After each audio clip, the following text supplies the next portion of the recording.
The BAME Vision logo, 4 solid circles from left to right in colours of brown, tan, coffee and beige, with the words BAME written in white within them, with the word Vision written in tan underneath, and below the words Supporting Ethnically Diverse Communities with Their Eye Health and Sight Loss in brown. Hi, my name is Beverley Duguid. My background is I was born in Britain and I am of Caribbean origin. I live in London. I identify as a queer Black woman, eye condition glaucoma, which was diagnosed in 2009, which means I live with partial sight. I have sight loss in both eyes, but I still am able to function with the sight loss that I have in terms of working, doing my hobbies, etc. So some things with assistance, but some things not. I actually love writing poetry and I do a lot of poetry probably on a daily basis because it helps me. I believe it helps my mental health, helps me to get out my feelings, but also I have a lot to say about different issues. What challenges do you face belonging to the LGBTQ plus community, being minority ethnic, and having a vision impairment? Sometimes they're challenges, sometimes they're pluses. Challenges mainly for me has been that it's when I was diagnosed with glaucoma, I was already an independent person, um, living my life and very independent woman, doing working, etc. And I'd faced many challenges already in my life to do with race and gender. So like the intersection of race and gender was something that loomed large. And I mean, when you put the two together, um, it's you're sometimes met with your racism in a different way to maybe someone else of a different gender would. So you're met with, someone being sexist to you at the same time as being racist to you, all in one go. So that's a big whammy. That's a big thing to cope with in your life in general. So then when you add a disability, that's another thing to deal with in society, in yourself and your life and the challenges that you may have in your life because of that disability. But then all at the same time, you're faced with the challenges from what you had, the experience you had before. So bigotry is bigotry, but at the same time, there's the subtle things that you face, like the microaggressions that you might face in your life, in your work, in your daily, as you go about your daily life. But then if you add another disability, then if you add another thing, then that can be really, really challenging. And I think that's what I found challenging. There was another issue I had to cope with in my life that has been challenging for me. And so when you add again ethnicity, then there's further challenges because of that. So I'll explain a little bit. So, okay, so, as I was growing up, I did face racism because of being born in Britain, to do with work, challenges, feeling like I was held back sometimes in life, feeling like with the microaggressions in jobs. Once I was asked if I was a cleaner when I was teaching, I was lecturing in university, and I was asked by a white lecturer if I was the cleaner. So those kind of things I faced.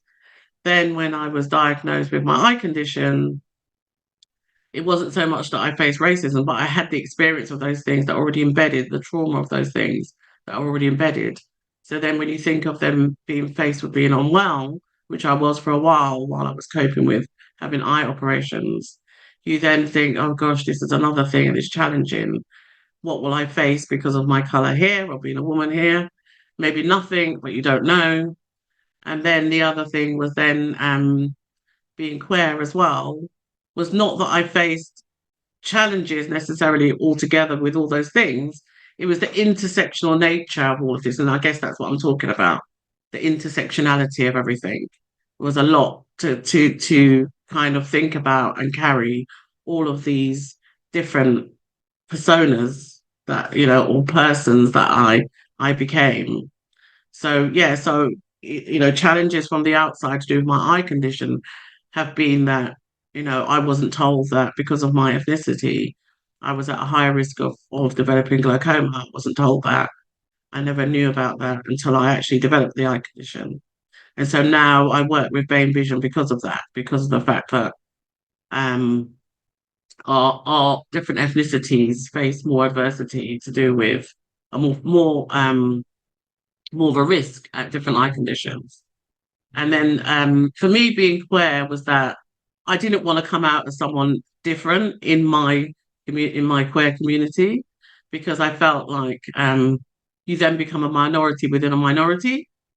And that was one of the challenges I faced by being queer and being a Black woman and having a disability. Could you talk about your experience of having a disability and how you Yeah, identify? that's one of the areas where I don't know if I faced so many challenges, but I think that internally it has been hard for me because like I said, I was quite active in the queer community for a while, campaigning, etc., against people who are still not able to come out in their countries, or supporting those people who haven't been able to come out in their countries. Same-sex marriage, or being in a relationship, being out, being visible, being demonstrative with your partner, anything like that in some countries is not legal. So I think I'm privileged in this country to be able to, you know, be married. If I'm confident enough to be demonstrative with my partner, protected under the Equalities Act, all those kind of things, I believe are, a privilege to have those, and I'm grateful for that. But at the same time, I think that I felt very different, like I said earlier, a minority within a minority in my community, and having to come out again. It's almost like having to come out again, if you see what I mean, as a different person. So I felt when I became visually impaired, I lost a lot of confidence around my sexuality and my identity in general. Being an older woman as well, and changes that occur when you're older.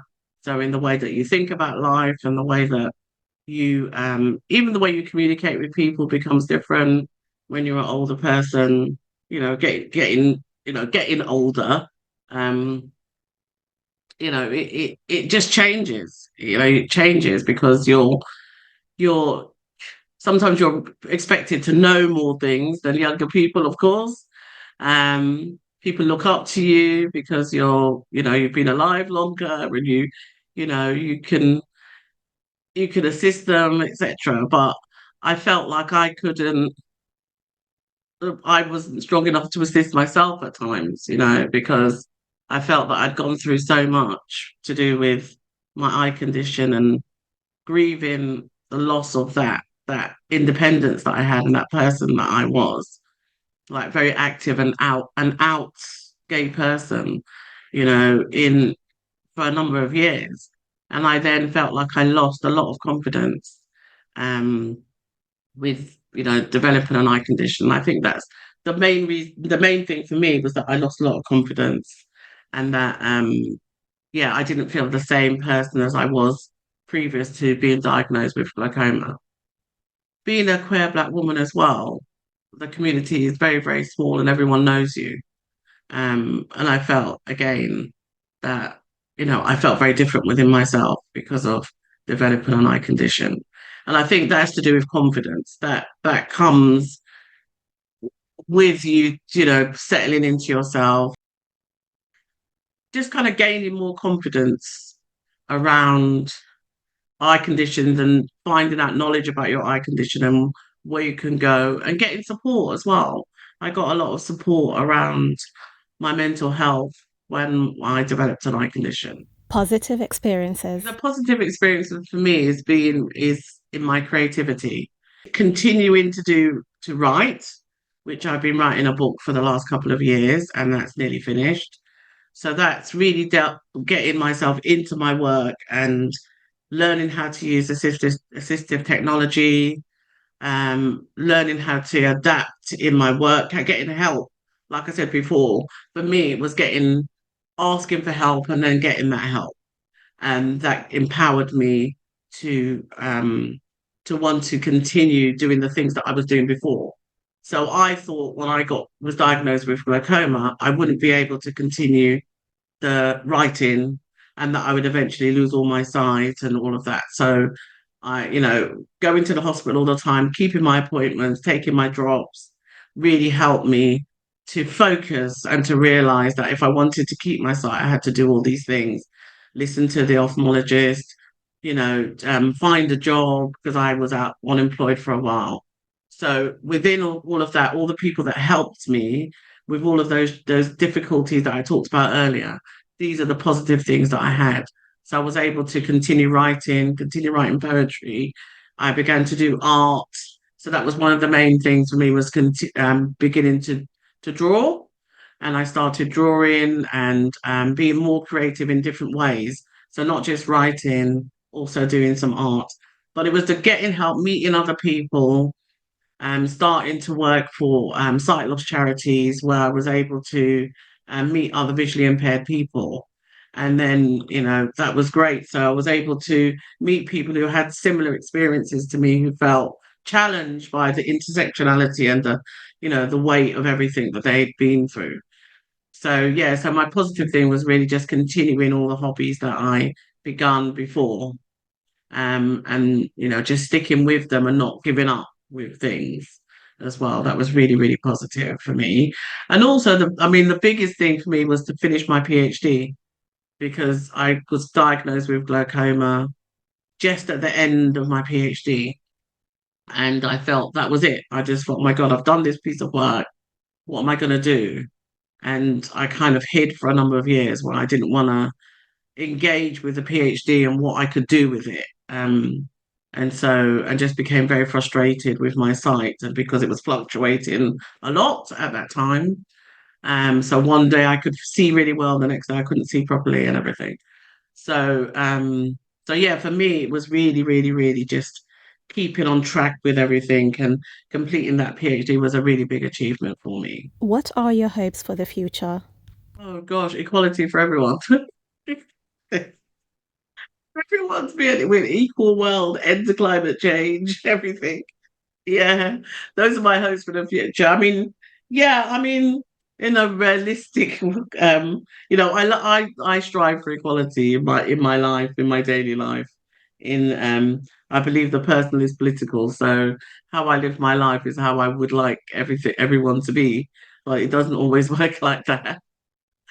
Um, but yeah, my hopes for the future is that I know I continue working to strive to support people from BAME communities with sight loss, and that it gives me, a lot of joy to be able to work with BAME Vision and to be able to go out and talk to people, engage with people who maybe, like I was, faced many challenges already, but then had to face other challenges at the same time, becoming, visually impaired and then also having these other challenges is so difficult. Sometimes it's just that fact alone that's the issue. Saying it, when I actually sat down and thought, oh my God, I'm now got I'm a living, breathing representation of intersectionality. And there's nothing wrong with that, but it's just like all the challenges that are thrown at you. So when just to continue to help people going through these things is one of my passions.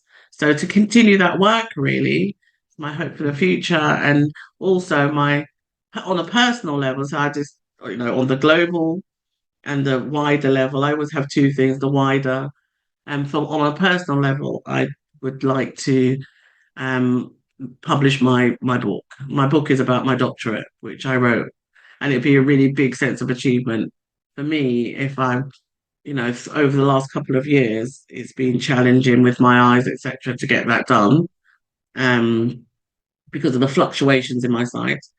So yeah, for me, it would be a great achievement to publish that hopefully next year will be published, but or the end towards the end of this year. That so thank you for this opportunity. It's been really interesting to talk about my experience.